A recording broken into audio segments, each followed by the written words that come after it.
Կան մարդիկ, որոնց կարելի է փակել բանտում, բայց անհնար է կոտրել նրանց կամքը։ Վարդան Ղուկասյանն անցել է ճնշումների, մեկուսացման, ծանր փորձությունների միջով, բայց չի ծնկել, չի լռել և չի հրաժարվել իր պայքարից։ Այսօր 100,000-ավոր մարդիկ նրա մեջ տեսնում են ոչ միայն քաղաքական գործչի, այլ մարդու, ով պատրաստ է պայքարել Հայաստանի համար։ Վարդան Ղուկասյանի առաջնորդությամբ վերադարձնելու ենք հայությունից հարկադրաբար խլված արժանապատվությունը, վերածնելու ենք ազգային ոգին և կառուցելու ենք արդար արժանապատիվ պետություն։ Ընտրությունների գնում ենք միասին, հաղթում ենք միասին։ Ընտրում ենք Դոկ կուսակցությանը, թվյաթերթիկ համար 15։ Ողջույն, Փակ TV հարգելի հետևորդներ, այսօրվա իմ հյուրն է Լևոն Բաղդասարյանը, Դեմոկրատիա օրենք կարգապահության կուսակցության շտաբի պետ, փաստաբան։ Բարև ձեզ, պարոն Բաղդասարյան։ Հարգանքներս։ Շնորհակալ եմ հրավերս ընդունելու համար։ Ես ևս շնորհակալ եմ։ Պարոն Բաղդասարյան, Դոկ կուսակցությունը ընտրությունների է գնում, վարչապետի թեկնածուն է Վարդան Ղուկասյանը։ Վարդան Ղուկասյանի առաջնորդությամբ եք դուք գնում։ Ցուցակի առաջի 3 համարներում Լևոն Բաղդասարյանն է, այսինքն դուք, Աննա Ղուկասյանը և երրորդ համարը Սերոբ Գասպարյանը։ Կխնդրեմ ներկայացնեք նրանց անուն առանուն, նրանց անցած ճանապարհը, կերտած պատմությունը և ինչու՞ չէ նաև կենսագրությունը նրանց։ Շնորհակալ եմ, շատ լավ հարց տվեցիք։ Իրավամբ այսօր ընտրողին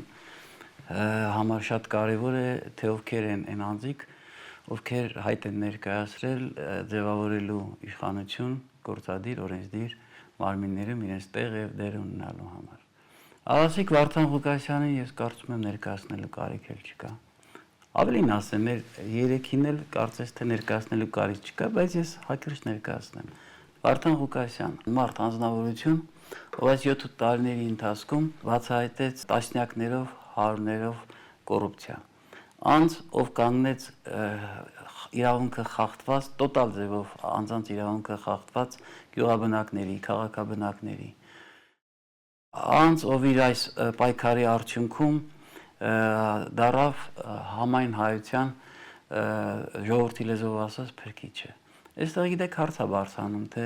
ինչու Վարդան Ղուկասյանը պետք է այդ ծանր լուծը վերցներ։ Պատասխանը իրավապաշտպանի հետևյալն է, որ երկիր իր տեղում դերում լիներ, անձանց խախտված իրավունքները պետական լիազոր մարմինների կողմից ժամանակին վերականգնվեին, դատական իշխանությունը իր տեղում դերում լիներ, վստահեցնում եմ Վարդան Ղուկասյան նման անձ հանրության հայտնի չէր լինի։ Ահավասիկ վարչապետի Դոկ կուսակցության վարչապետի թեկնածուն Վարդան Ղուկասյանը եւ ճիշտ նկատեցիք, որ վերջինիս առաջնորդությամբ բացառապես Դոկ կուսակցությունը մասնակցում է ընտրություններին, որպեսզի կերտի Արևային Հայաստան։ Հաջորդ թեկնածուն ես եմ, Լևոն Բաղդասարյանը, իրավապաշտպան, կարծում եմ հանրությանը եւս հայտնի անձնավորություն է որպես իրավապաշտպան մարդ, ում համար իրավունքը եղել է գիտություն բարև արդարի մասին, ով 2001 թվականից ընտրելով իրավապաշտպան հարթությունը եւ սկսած առաջի ներողություն երկրորդ նախագահի օրոքեմ ես իրավապաշտպան գործունեությամբ զբաղվել, սկսած երկրորդ նախագահից մինչեւ այս իշխանությունը տոտալ պայքար է մղել իրավական հարթության վրա պետական լիազոր մարմինների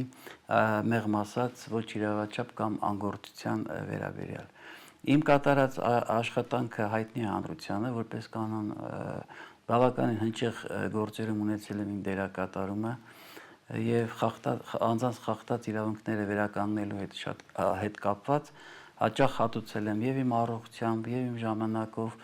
բայց ըստ էության իրավամբ ձևավորվել է որոշակի մշակույթ, իրավական մշակույթ, անկախ նրանից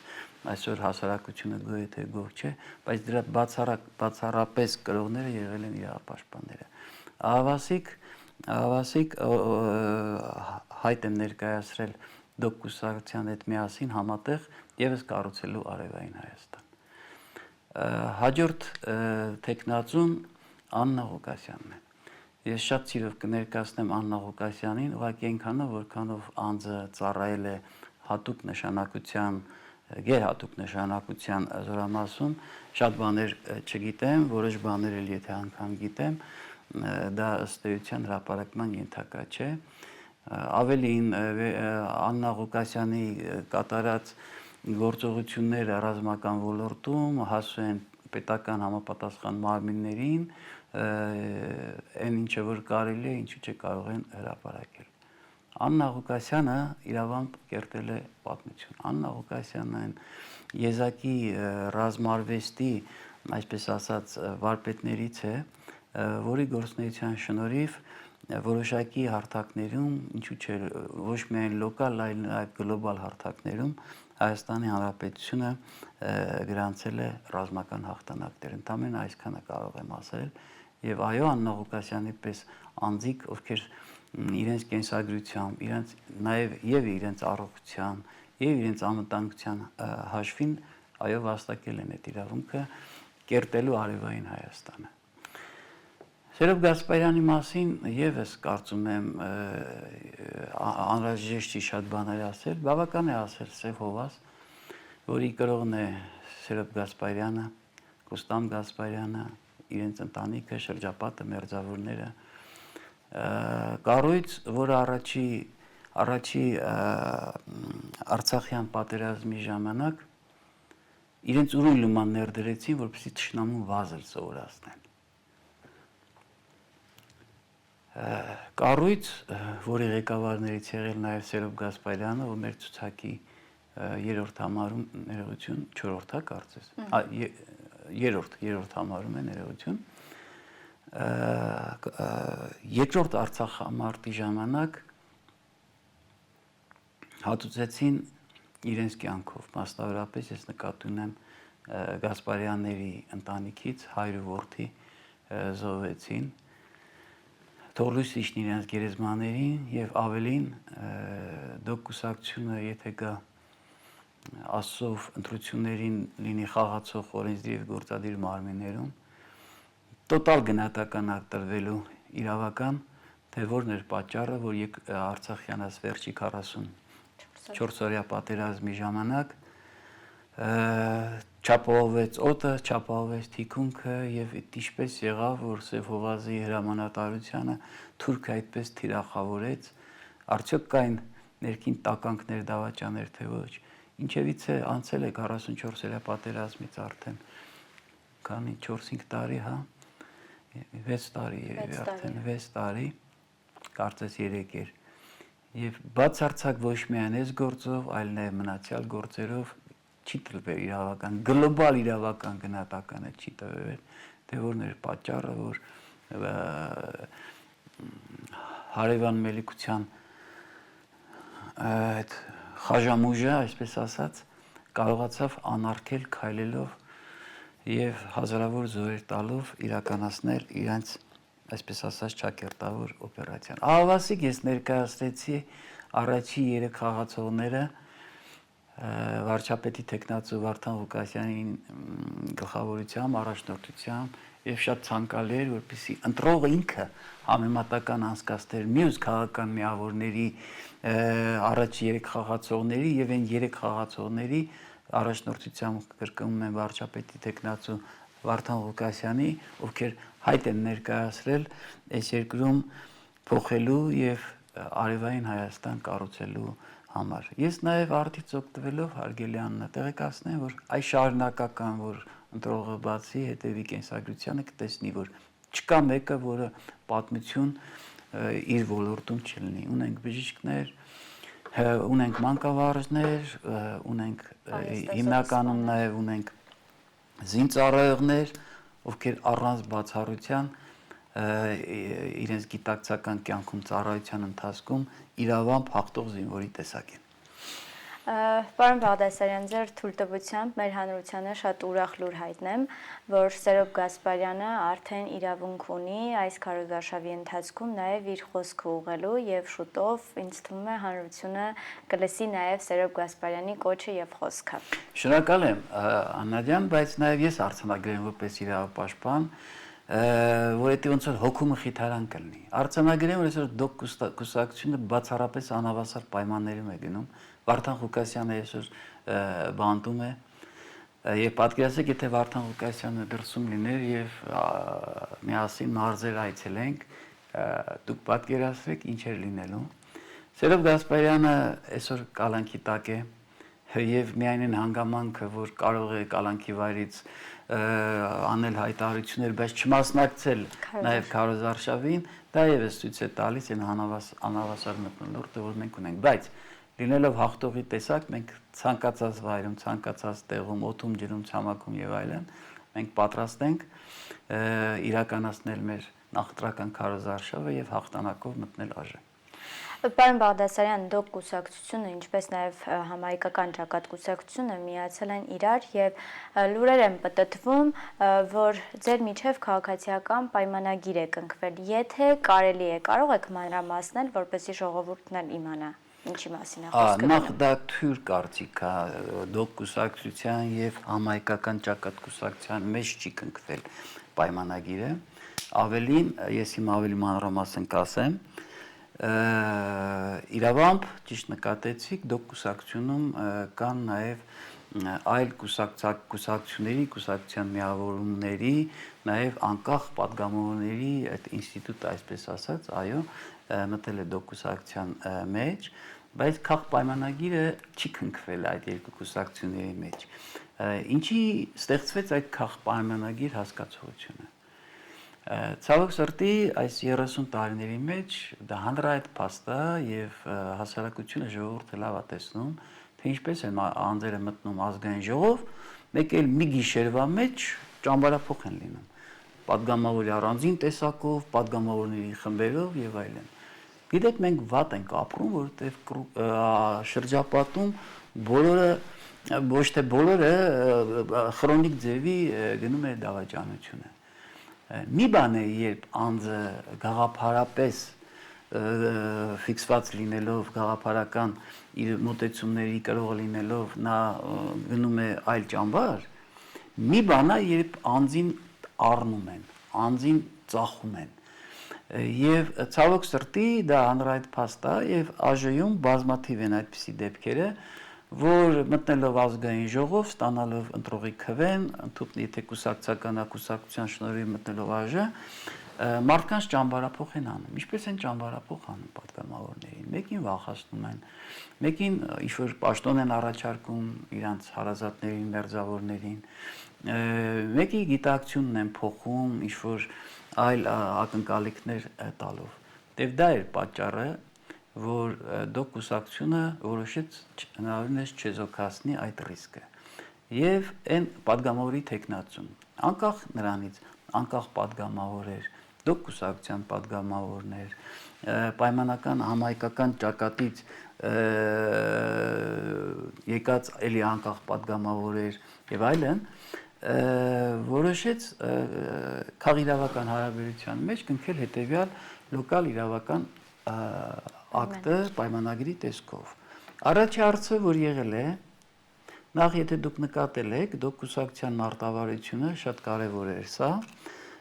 բացառապես մենք մերժեցինք նախկիներին եւ ներկաներին, եւ բացառապես մեր համար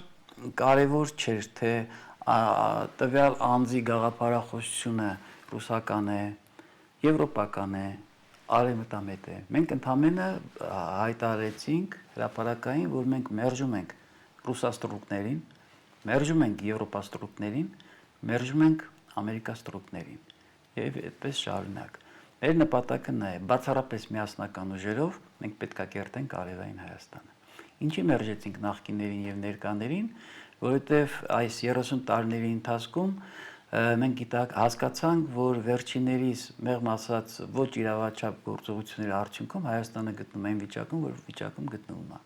Դրա համար մենք հրապարակային նաև առաջարկեցինք եւ առաջարկում ենք։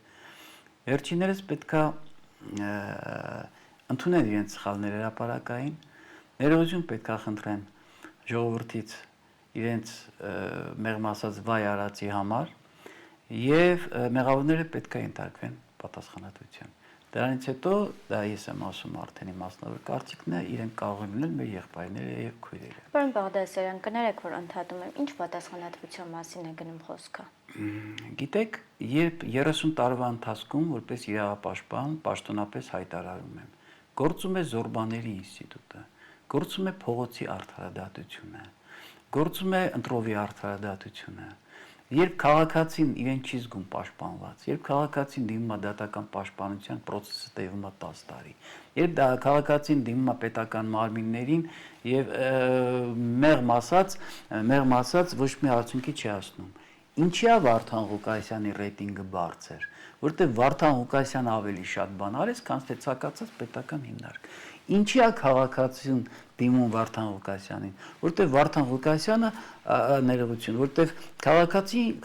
մոտ հավատ չի ներշնչում, ոչ միայն չի ներշնչում, իր կաշվի վրա են դա զգում։ Ինչի է քաղաքացին այսօր դիմում փողոցին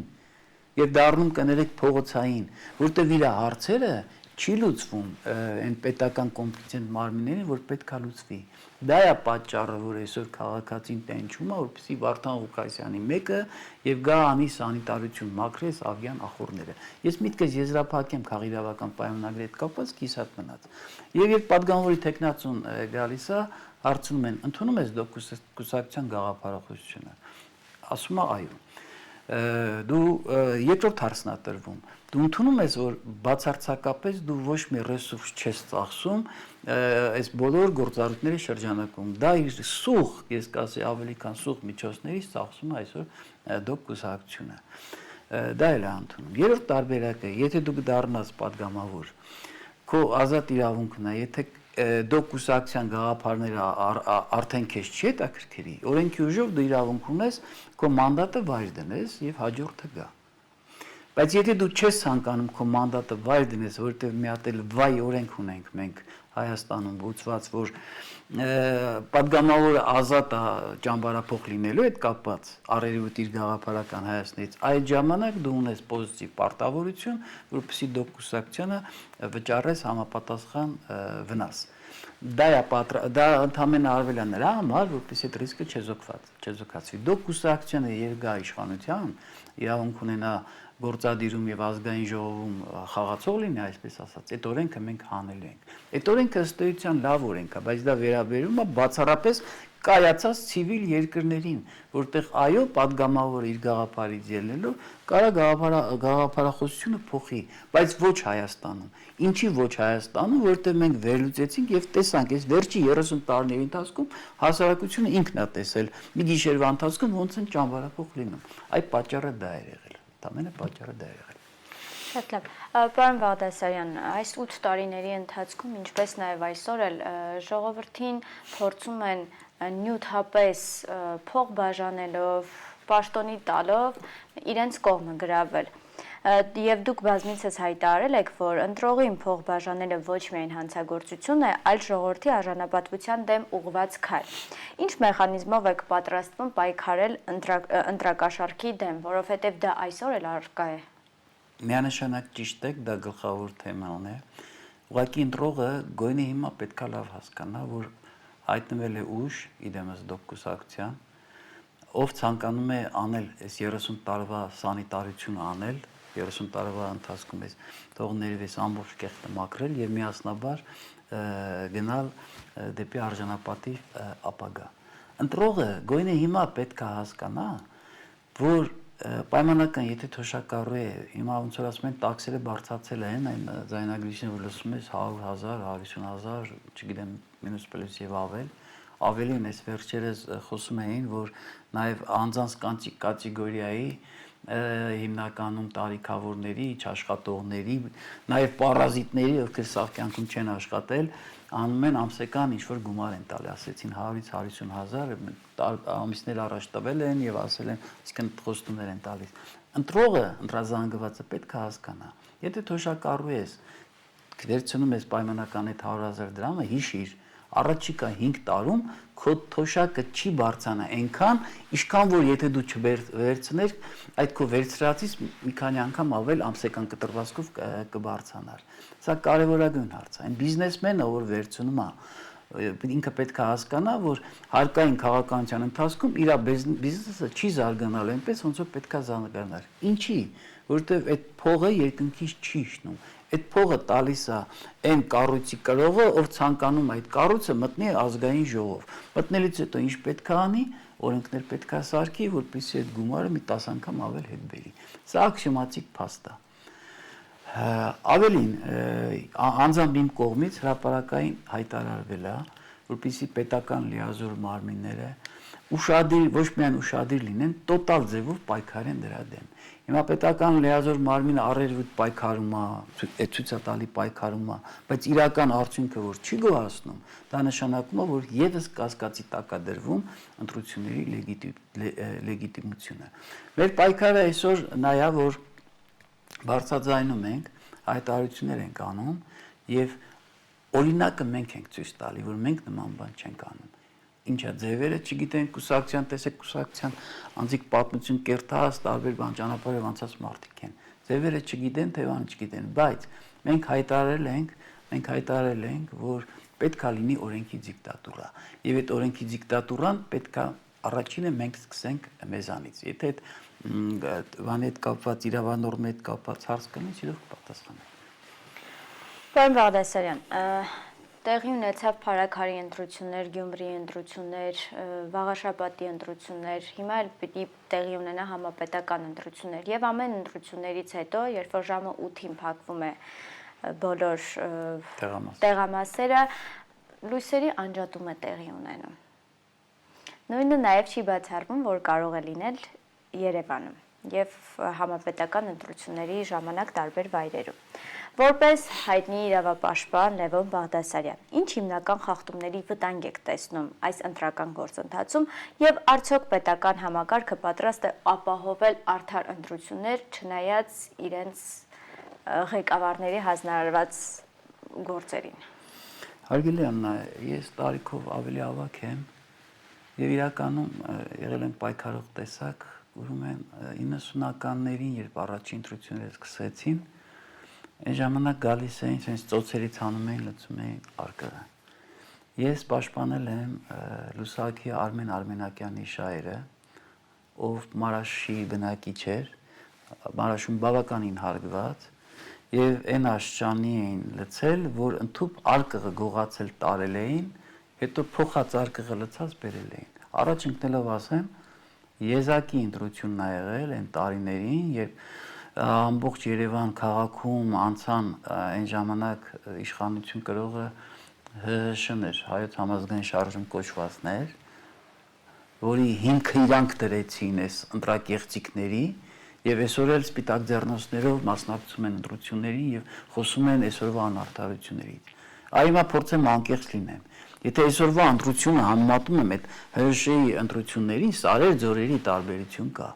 Այն ժամանակ վստահված անձինք մի անկյունում սենց նեղված նստած էին եւ մի փոքր բան խոսային, ոստիկանը կարող է տանել մեր կոր փակեր։ Այդ ժամանակ իրավապաշտպան, այ լավ է ինձ գոհացնեմ։ Այն ժամանակ իրավապաշտպան Բաղդասարյան Լևոնը կանգնեց Արմեն Արմենակյանի կողքը եւ ընտրությունները համարվեց չեղյալ։ Մանրամասն հանվեց ընդամենը 4 տեղամաս էր, քիչ էր ավելի, էլի հեշտ էր։ Հանվեց այն անձիկ, ովքեր արտասահմանում են եղել, բայց իրանց տեղը ստորագրած է եղել։ Այդ իրավական բանի շնորհիվ էր իհարկե մարտավարության։ Հանվեց այն անձանց ցուցակը, ովքեր մահացած են, բայց ստորագրել են։ Հանվեց այն անձանց ցուցակը, ովքեր երկու անգամ էին կրկնակի քվեարկություն էին արել։ Եվ արդյունքում մենք ունեցանք արդարադատություն, բայց դա տեղի ունեցավ Բաղդասարյան Լևոնի առողջության հաշվին։ Դա տեղի ունեցավ, որ կորցրեցի այն ժամանակ փաստաբանական ինստիտուտը այդպես զարգացած չէր, ցանկացած մարդ կարող է լինել ներկայացիչ։ Այն ժամանակ կորցրեցի նաև ժամանակավորին պետական աշխատանքը։ Հիմա ինչի դան գնացի, որ այն ժամանակ տոտալ ձևով էր։ Հետագայում սկսեցին գրանցումներ ավելացնել, հետո ոնց էին կոչում, շրջագայում էին ընտրողները, հիմա եւս այդ խնդիրը միանշանակ կա։ Նայեք, վարչապետ Նիկոլ Փաշինյանը եկավ իշխանության բացառապես բարձրաձայնելով անօրինական ընտրությունների հետ կապված։ Այսօր իր սուր պարտականությունն է, որպեսզի այս ընտրությունները գոնե մինիմալ ձևով բերի տարածվի։ Ես տեղեկացված եմ դրա հետ կապված մենք միգուցե նաև կանենք հայտարարություն եւ կդիմենք պետական լիազոր մարմիններին ահազանգելու, որ տարբեր հասցեներում գրանցումներ են կատարում։ Այլ առիթից օգտվելով դիմում եմ բոլոր ընտրողներին, ովքեր իրականում ցանկանում են, որպեսզի իրենց ձայնը տեղ հասնի։ Թող նայեն իրենց տներում, ինչ երրորդ անձիկ կան գրանցված, որոնց իրենք չեն ճանաչում։ Թող բարձրաձայնեն, դիմեն պետական մարմիններին, ավելին նաև կարող են դիմել դուք կուսակցությանը կոնկրետ հասցեներով, մենք հետամուտ կլինենք մաքսիմալ ձևով մինչև վերջ։ Ինչ վերաբերում է, օրինակ բերեցիք լույսերը անջատվում է, գիտեք, ես ավելի շուտ կարծում եմ, որ եթե ասենք լույսը անջատվում է, տեխնիկայից 21-րդ դարում յուրաքանչյուր ձեռքը մի հատ հեռախոս կա, ֆանարիկ կա, եթե նպատակն է որ լույսերը անջատեն, պետք է արկղը գողանան կամ լցեն, հա, բայց ֆանարիկով որ դու լուսավոր ես արկղը ոնց են այդ գործողություն անելու։ Այն ժամանակ Հարգելյանն է, բացահայտ էին անում։ Բացահայտ անում են եւ այն անձը, ով որ դիմեր իրավապահ մարմիններին, ասենք որ քրեական վարույթ հարուցեին, մոռացի որ դու պետքա դիմեր եւ պետքա հարուցեն, բացահայտ անում էին։ Դուք տեսեք ինչ տականք իշխանություն ա եղել։ Այ Վարդան Ղուկասյանը ինչի ա գալիս, ասում է նախքին մեղմ ասած զզվում եմ քեզանից, ներկա մեղմ ասած զզվում եմ քեզանից, գնացեք, արա եկեք, գնացեք ապաշխարեք, մաքուր ձեռքերով, եկեք միացեք, գիտակցեք, որ սխալ բան եք արել։ Գիտակցելուց իրավամ, գիտակցելուց հետո եկեք միացեք, ընդհանուր մենք որ կարողանանք կառուցենք արևային Հայաստանը։ Այսինքն պետքա յուրաքանչյուր վստահված անձ հանձնաժողովի այն անդամը, ով իրավամ կաշառված չի, ասենք առերևույթ, հա, թողներ են։ Իրանք պետքա միացյալ պաշտպանեն դրա, միացյալ պետքա պաշտպանեն, որպեսզի հնարավորինս ընտրությունը գնա օբյեկտիվ եւ արժանավոր քաղաքական միավորը գա ԱԺ։ Դե կուսակցության առաջնորդ Վարդան Ղուկասյանը հաճախ խոսում է օրենքի դիկտատուրայի մասին։ Ինչ է դա նշանակում գործնական քաղաքականության մեջ։ Այս լոկալի փոքր բերեցի նախընտրական հետ կապած, ասի որ մենք ղեկավարվում ենք, հիմքը դնում ենք օրենքի դիկտատուրան եւ փորձում ենք սկսենք մեզանից։ Անգամ օրինակ բերեցի, ինչի ձևերը չգիտենք, թե քայլերը չգիտենք։ Որ ասում եք օրենքի դիկտատուրա, շատերին հետաքրքրում է դա ինչ։ Այո, ես հիմա կբացեմ օրենքի դիկտատուրան որն է։ Օրենքի դիկտատուրան նա է, որ օրենքը գերակա է բոլորի համար։ Ես բազմաթիվ եմ այդ օրինակները բերում, որ Հայաստանի ճատերը լքում են ոչ միայն հացի խնդիր ունենալով, այլ լքում են, որ սոցիալական արդարություն չկա։ Այ օրենքի դիկտատուրան հենց դա է, որ օրենքի գերակայությունը բոլորի համար պետք է լինի հավասար։ Օրենքի դիկտատուրան նա է, որ քաղաքացին իրան պետք է բավականին արժանապատիվ զգա։ Առերևույթ եթե խախտում ունեցավ, ինքը վստահ պետք է լինի, որ պետք է դիմի իրավապահ մարմիններին։ Օրենքի դիկտատուրան նա է, որ ոստիկանը եւս իրան պետք է զգա, որ ինքը ներկայացնում է պետություն։ Եվ այն անձը, այն զազրախոսը, որ գալիս է սկսում է զազրախոսել իր առերևույթ գիտելիքներով կամ դատարկաբանությամբ, եւ ոստիկանը չի կարողանում իրան օրենքի ուժով իրավաչափ գործողություններ կատարի։ Այդ դա է, այսինքն օրենքի դիկտատուրան պաշտոնյայի համար եւս պետք է լինի հավասար, գյուղաբնակի համար, մշակի համար եւս պետք է լինի հավասար, չգիտեմ, ծառայողի արվեստագետի համար պետք է լինի հավասար, որպեսզի հերթ չկանգնի օտար դեսպանատան դռների առաջ։ Այ օրենքի դիկտատուրան իրանքի գերակայության մենք դա ենք տեսնում, դա իմ երազանքն ա եղել դեռևս տասնյակ տարիներ առաջ եւ ասում են բարի նախանձ չկա, նախանձով եմ նայել այն երկրներում, որտեղ որ առերևույթ օրենքի դիկտատուրան գործել է։ Այ Հայաստանը եւս այդպես պետք է լինի, դուք տեսնեք, թե ինչ օրինապաշտ քաղաքացի մենք ունենք Հայաստանում հենց։ Պարոն Բաղդասարյան, քանի որ դուք իրավապաշտպան եք, ձեր մասնագիտությունից բխելով մեկ հարց եւս տամ։ Քարոզարշավի մեկնարկից մինչև այսօր 67 հոգի ձերբակալվել են։ Ինչու համար են տեղի ունենում այս ձերբակալությունները ըստ ձեզ։ Ես փորձեմ ազնիվ լինել, ոչ թե այլեն բարձրաձայնեմ այ ձերբակալում են ընտրություններից առաջ, այո, այդ վարկածը միանշանակ կարմիր թելով կարա գնա, որ ընտրություններից առաջ որոշակի անօրինական արևոտ անօրինական գործառույթներ են տեղի ունենում, բայց միևնույն ժամանակ այքանի որ հրապարակային ձերբակալում են,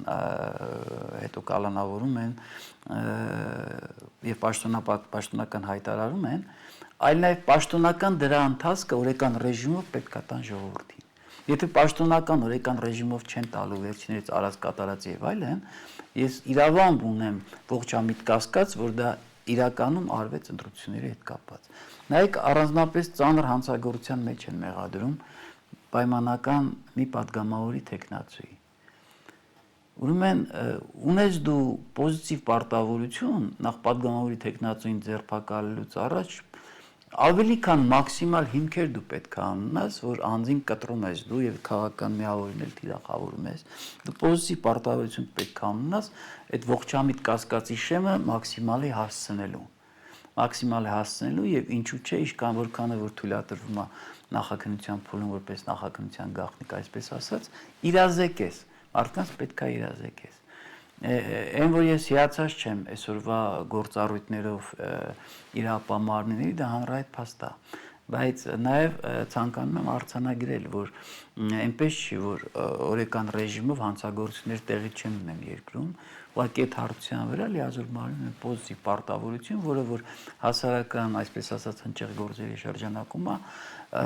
ողջամիտ ձևով եւ համոզիչ ձևով ներկայացնեն հասարակությանը, թե ինչ է կատարվել։ Վերջին հաշվով նաև կա պետություն, պետական շահ եւ պետական անվտանգության շահ։ Ձեր կարծիքով ինչու են մարդիկ տարիներ շարունակ հիասթափվել քաղաքական ուժերից եւ ինչպես է դուք կուսակցությունը պատրաստվում վերադարձնել ժողովրդի հավատը պետության հանդեպ։ Այս շատ լավ հարց տվեցիք։ Այս 30 տարիների ընթացքում կարող ենք վերհիշել, թե ոսկեղենիկ հայերենով ինչ լավ ծրագրեր են գրում եւ ամեն ընտրություններից առաջ հրամցնում են ժողովրդին։ Ընտրություններից հետո մոռանում են ծրագիրն էլ կատարած լավ կամ վատ աշխատանքներ, նորից ոսկեղենիկ հայերենով գալիս են մտնում են բակեր, փողոցներ, մարզեր եւ այլն։ Այն նկատեք, որ դոկ կուսակցությունը նման բան չարեց։ Ինչի չարեց, որտեղ դոկ կուսակցության արածը ոչ թե ընտրություններից 3 ամիս առաջ ոսկեղենիկ հայերենով ծրագիր գրելն է եւ ներկայացնել է ժողովրդին, այլ իր կատարած աշխատանքը երևում է 5-6-7 տարի առաջ։ Ահավասիկ Վարդան Ղուկասյան հազարներով, ասենք, կներեք էլի, չափազանցություն չլինի էլի, ավելի քան բան արել իր գործունեությամբ, քան թե ցանկացած պետական հիմնարկ։ Ավելի շատ բան արել իր գործունեությամբ ժողովրդի համար, քան թե ցանկացած քաղաքական կուսակցություն թող ներվի, լավ, բազմաթիվ քաղաքական միավորումներ կուսակցություններ իրար գումարած։ Դրա համար մենք դրա կարիքը չունենք, դրա համար ընտրողը պետքա դա հասկանա, պետքա գիտակցի, կոպիտ ասած կուտը չուտի, կոպիտ ասած չվերցնի, Վարդան Ղուկասյանի խոսութով ասեմ, թող, բայց կուլտուրական ասեմ, թող կտրվի այն բանի ընտրողի ձեռը, որ գնում 30 արծաթ վերցնում է եւ հետո կործանում է իր երեխուն, իր թոռանը, ինքը իրան է կործանում։ Դուք հասկանում եք, դա ողբերգություն է։ Վերջապես ոնց կար ընտրողը հասկանա, որ հենց այնպես ոչ մի բան չեն տալի, հենց այնպես տալիս են դնում են մենակ պանիրը, այն էլ թակարդի մեջ։ Էդի կարան հասկանան այս մարդիկ վերջի հաշվով, կարան հասկանան, որ մենակ ինքը չի վերցնում 100,000, 100 միլիոնավոր դոլարներ տալիս են ժողովրդին, այդ 100 միլիոնավոր դոլարը տալուց հետո գումարի մինիմում 10 միլիարդավոր դոլարներ պետք է մարդը հետ բերի, որտեղից է հետ բերում, երկնքից չի իջնում, դա հետ է բերում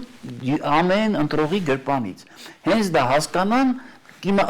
լավագույն քաղաքական միավորը ընտրվելու է, Ժորժ ջան։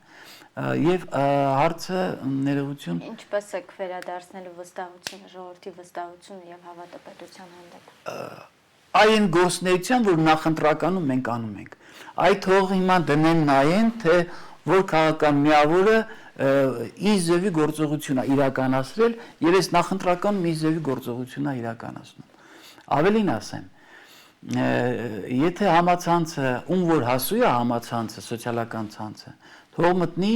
դոկ կուսակցություն լրատվական գրի Facebook-յան էջա։ Ուրեմն օրեկան ռեժիմով ներկայացվում է ավելի քան պարզ նորմալ ձևով։ Ներկայացվում է պետական ծրագիր, մեկ օր ներկայացվում է պետական ծրագիր, շատ պարզ, ասենք անվտանգության հետ կապված, քայլերը ինչ պետք է արվի։ Հաջորդ օրը ներկայացնում եմ պայմանական եմ ասում, արտաքին գործունեության հետ կապված ավելի քան պարզ։ Ներկայացում է թե ովքեր են լինելու գործընկերները, ռազմավարական գործընկերները, գործարար հարթության վրա գործընկերները։ Ներկայացնում է հարկային քաղաքականություն։ Տեղյակ է այսօր ժողովուրդը, որ հարկային քաղաքականության արդյունքում առաջի իսկ օրվա ընթացքում մանր բիզնեսը չի հարկվելու։ Հրապարակային հայտարարվել է մանր բիզնեսը հարկելը դա հանցագործություն է։ Մանր բիզնես սարքողին մի հատ պետք է շնորհակալություն հայտնես, որ ինքը չի գալի ձեռը բարձում պետությանը ասում է ինձի փող տուր։ Այդ պետք է չհարկվի, որովհետև նա հանապազորյա հացի խնդիր է լուծում, բայց փող չես տալի պետությանը, բայց քո ինչ է այդ կրպակի, չգիտեմ, փոքր խանութի դիմացի մաքրումը, լուսավորությունը քո վրա է։ Այսինքն այդ մարդը պետք է հասկանա, որ պետությանը փող չի տալիս, բայց ինքը ունի պոզիտիվ պարտավորություն, ոնց որ իր տունն է լուսավորում, նույն ձևի իր տաղավարը լուսավորի։ Դուք պատկերացրեք, թե կոնտինգենտը ոնց է սիրելու իր իշխանությանը, իշխանությունն էլ ոնց է փայփայելու այդ մանր բիզնեսին։ Ահավասիկ, կոնկրետ որ մեկն է ելնում տենց բան ասում։ Եվ իսկ հաջորդ օրը Արգելյանը կարևոր բան է ասում, ոչ մի քաղաքական միավոր տենց բան չի անում։ Մարզերի սոցիալական զարգացման ճանապարհը տալիս է կոնկրետ մարզով։ Պայմանական խոսվում է, ասենք Արարատի մարզ։ Հստակ ասում է, թե Արարատի մարզում յուրաքանչյուր օրվա կտրվածքով, այ տեսեք չեմ չափազանցնում, ինչ գործողություն պետք է անի։ Սա է ծրագիրը, սա է անձը իր կատարածով եւ վերջին հաշվով տեսեք դուք թվեցիք վարչապետի տեխնացիոն 3 падգամավորներին, նորից եմ կրկնում եմ, գնացեք, պեղեք, քթեք այդ կարգի կոնտինգենտ։ Ով պատմություն է կերտել, ով նախկին չի, ներկա չի։ Իմիջիալոց ասում է մարդու հեղինակությունը որ բարձանում է, կողքից բաները ավելի շատ են, չեմ ուզում կոպիտ բան ասեմ։ Վերջերս բան արեցին, գրեցին, որ իբր ես բանա Նիկոլի Մարտն եմ, հերիք չի Նիկոլի Մարտն եմ, մի հատ է Սերժի Մարտն եմ։ Ավելին փորձեցին հիմնավորել, որ իմ տղայի հարսանիքին բանը երկուսը մասնակցել են, Վարդան Ղուկասյանն էլ չի եկել այս ստեղծագործության աշճանը, որովհետև իմ տղան չի ծառայել։ Ուրեմն ես շատ տգեղ եմ այս ներկայացնեմ իմ տղային, հանրությունը որոշակի հատված լավ գիտի, բայց ընդհանրապես երկու բառով ասեմ։ Տղայիս հարսանիքը եղել է 10 տարի առաջ։ Վարդան Ղուկասյանը բնության մեջ կար, բայց Վարդան Ղուկասյանին գոնե ես չեմ ճանաչել, չգիտեմ, հրապարակային գործունեություն անում թե չէր անում։ Եվ երկրորդը կարճ ասեմ, իմ տղան ոչ միայն ծառայել է, այլ 44-ա պատերազմի ժամանակ իմ թորնիկը տղայիս տղան եղել է 7 օրեկան։ Եվ իմ տղան մասնակցել է 44-րդ պատերազմին։ Ունի մարտական բազմաթիվ պարգևներ, կարճ կասեմ ուղղակի, ինձ համար դա ծանր թեմա է։ Եվ տուն է վերադարձել 2020 թվականին, չի ավարտեց, 2020 թվականի դեկտեմբերի 25-ին թե 26-ին։ Հիմա հարց կտակ, այդ բանը նոյեմբերյան այդ պայմանագրից հետո ինչի է մնացել։ Մնացել է, որովհետև այն տարածքը, որտեղ կռվել է, այն պարոն Արծրուն կներեք ազգանունը մոռացա, Հովհաննիսյանը, որ միակ տեղը, որ գովում էր դժոխքի ձոր հայերը պրտում են, տղաս այդ տարածքում է եղել։ Եվ ոչ միայն պահել են այդ տարածքը հրամանատարությամբ գեներալ Ավետիսյանի, այլ նաև մնացել են մինչև դեկտեմբեր, հանձնել են ռուսներին, մոտ մի 20-30 հատի չափով էլ խաշկարեր են վերցրել բերել են Հայաստան։ Եվ հիմա այն ստորը, եթերում ենք մեղմար չեմ ասում, ով համարձակվում է, ասի, որ իմ տղան չի ծառայել, մի հատ կուզենամ հասկանամ, էլի, իր տղան այդ ժամանակ որտեղ է եղել, եթե չափած եղել։ Ես գիտեք ներողամիտ եմ, հարցը դա չի։ Բայց այդ կարգի հրապարակային հայտարարություններով դուք ինչ ուզում եք Բաղդասարյան Լևոնի հեղինակությունը գցեք։ Բաղդասարյան Լևոնը 2001 թվականից իրավապաշտպան հարթության վրա է եղել, պետական պաշտոն չի ունեցել, 2001-ից մինչև տղայիս հարսանիքը 16 թվականին է եղել։ 2016 թվականը ձեռք է բերել բազմաթիվ ընկերներ, ինչպես Հայաստանում, իրավաբանական գործողություններ իրականացել Ռուսաստանում, Եվրոպայում, ԱՄՆ-ում, եւ մոտ 1000-ի չափ հյուրեր ունեցել ինքը, ԱՄՆ-ից, Ռուսաստանից, Եվրոպայից, եւ եզակի հարսանիք էր, ոչ ավել, ոչ պակաս, որտեղ կային եւ օպոզիցիա, եւ պոզիցիա։ Դա իմ ձեռքբերումն է եղել որպես իրավապաշտպանի։ Եվ այո, երազում եմ, որպեսզի Հայաստանում արևային երկիրը սարքեն եւ օպոզիցիան եւ պոզիցիան։ Բացառությունը լինելու այն կոնտինգենտը, որ ասեցի, ապաշխարելուց հետո, մեղավորները պատժվելուց հետո լինելու են մեր եղբայրները եւ քույրերը եւ բացառապես միասնական են կարողանալու կառուցենք արժանապատիվ Հայաստան։ Մի փոքր էմոցիայից համար կներեք։ Պարոն Բաղդասարյան, եւ իրապես ձեր տղայի մասին ես անձամբ շատ եմ լսել, նա իրոք պատմություն կերտած տղա է։ Եվ վերջում ինչ ունեք ասելու ժողովրդին։ Ես կարծես թե ասեցի ոչ թե ժողովրդին, այսօր մենք կանգնած ենք ընտրության շեմին։ Հարգելի ընտրող, առաջի ամենակարևորը գնա ընտրության, շատ կարևոր է։ Մի ալարի այդ 10 րոպեն, միգուցե կարող գնաս հերթ լինի, ես չգիտեմ, ոնց է կազմակերպում տեղամասերում, գնա քո ձայնը տուր, բաց մի թող։ Դա արժանապատվությունը հետ վերադարձնելու եւ ավելի արժանապատիվ ապրելու առաջի քայլն է։ Երկրորդը մի խափնվի հերթական, այսպես ասած, խոսույթներին։ Այդ բակեր մտնելը, տանիքների վրա թռնելը, իջնելը, հելնելը եւ այլն, մի խափնվի դրան։ Տես ովքեր են այն անձիկ, ովքեր ցանկանում են, որպեսզի դու իրան ընտրես։ Տեսեք, այնքան լավ հարց տվեցի։ Դե թող մյուս քաղաքական միավորները գան նստեն եւ ասեն, մեր առաջի համարը սա է եւ ժողովուրդը թող այս կուզենայի, որ այդ նախընտրականը հենց տենց լներ, հրապարակում, չգիտեմ, TV-ներով, բաներով եւ այլն, կանգնեին քաղաքական միավորների առաջի 3 համարները։ Ու ժողովուրդը թող ինքը նայեր եւ իր հետեւությունը աներ։ Ես ցանկանում եմ, որպեսզի ընտրողը գնա ընտրության, չկաշառվի, չծախվի, եթե ցանկանում է առաջի 5 տարին ինքը լավ ապրի, եթե ցանկանում է իր երեխան չգնա, նորից եմ կրկնում, դեսպանատան առաջ մուրա վիզա,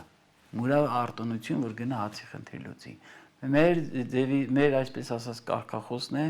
օրենքի դիկտատուրա արևային Հայաստան։ Ցանկանում եք օրենքի արևային Հայաստան եւ հավասար ապրես։ Հավասար ապրի հարգելի ընտրող ունկնդիր ոչ թե պաշտոնյա առաջ գլուխը իջացրա, այլ պաշտոնյայի հետ հավասար քայլի, որովհետեւ դու հարկատու ես, որովհետեւ քո հարկով պաշտոնյան աշխատավարձ ես ստանում։ Պաշտոնյան էլ հասկանա, որ ինքը արևային Հայաստանի պաշտոնյանակրողն է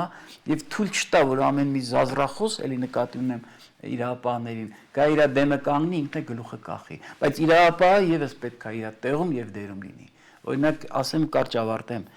նորմալ երկրներում, երբ ոստիկաններին ուսուցանում են, օրական ռեժիմով մտցնում են ականջները, որ երբ դու գնում ես քաղաքացիա քայլում, իմացի, որ այդ քաղաքացու հարկերի շնորհիվ դու աշխատավարձ ես ստանում։ Բայց երբ տեսնում ես բանը հանցագործին, դու հանցագործի հետ պետք է վարվես հանցագործավարի։ Ոչ թե ոստիկան օրինապաշտ քաղաքացուն բշտես, չգիտեմ ինչ անես։ Եվ այն արևոտ հանցագործն էլ իրան լավ զգա, հարկ եղած դեպքում է գա մի հատ զազրախոսի իրան կինոյի լավ տեղ դնի։ Այ օրենքի դիկտատուրան դա է։ Եվ ես հավատում եմ դրան։ Եվ ես հավատում եմ, որ այն հզոր թիմը, որ կա Վարդան Ղուկասյանի առաջնորդությամբ, եւ ամբողջ մեր թիմը եւ գումարած նաեւ միասնաբար, նաեւ ձեր հետ միասին հարգելի Աննա, որպես օրինապաշտ քաղաքացու տիպիկ հայրենասեր տեսակ։ Մենք կառուցել ենք արևային Հայաստան։ Շնորհակալ եմ շատ հետաքրքիր հարցազրույցի համար։ Իսկ ես հիշեցնեմ, որ իմ հյուրն էր Լևոն Բաղդասարյանը, Դեմոկրատիա օրենք կարգապահություն կուսակցության շտաբի պետ, փաստաբան։ Իսկ դուք չմոռանաք բաժանորդագրվել Փակ TV-ի ալիքին։ Կհանդիպենք։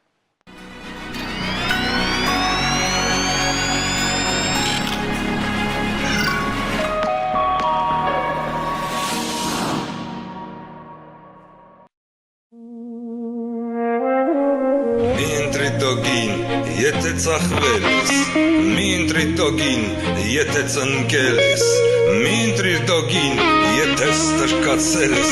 մի ընտրիդոգին եթե թրկացել ես, քեզ համոզում ես, թե հպարտ ես, քեզ համոզում ես, թե անկախ ես, քեզ համոզում ես, թե խաղաղ ես, դու պարզապես սողունի ծառա ես, մի ընտրիդոգին դու քնած ես, կամ էլ արդուն ես, բայց բղծված ես, մի ընտրիդոգին դու երջանիկ ես, ախ Արցախի արյունով հարբած ես, Աստված իմ ովքեր են սրանք, ինչ են անում մեր սուրբ հողում, սա փորձություն է թե դատաստան, չեմ տա սրանց ես Հայաստան, իսկ եթե դու հայքի զավակն ես, դու իմ եղբայրն ես, իմ քույրն ես, իմ մայրն ես, դու իմ Արցախն ես, իմ Արարատն ես, զոհված տղեկի հայացքն ու լուր ձայնն ես, ու եթե երազիդ կգան, տղեկի հայացքներն անվերջ հարցական, կա մեկ պատասխան, ընտրության ձայն, դե հելի ինչ ես պարկել, քո սրբությունը փորենուն հանձնել, սրանք ծվատում են քո Հայաստանը, դե բարձրացրու դու քո ձայնը, դու իմ եղբայրն ես, իմ քույրն ես, իմ մայրն ես, դու իմ հույսն ես, դու իմ հավատն ես, դու իմ մաշտոցն ես, իմ կոմիտասն ես, նարեկացին ու հայքի ձայնն ես, մենք պիտի հաղթենք այս պայքարում, թույլ չենք տա հայի թրքածում, կանցնենք միասին դժվար այս ճամփան ու կկերտենք արև Հայաստան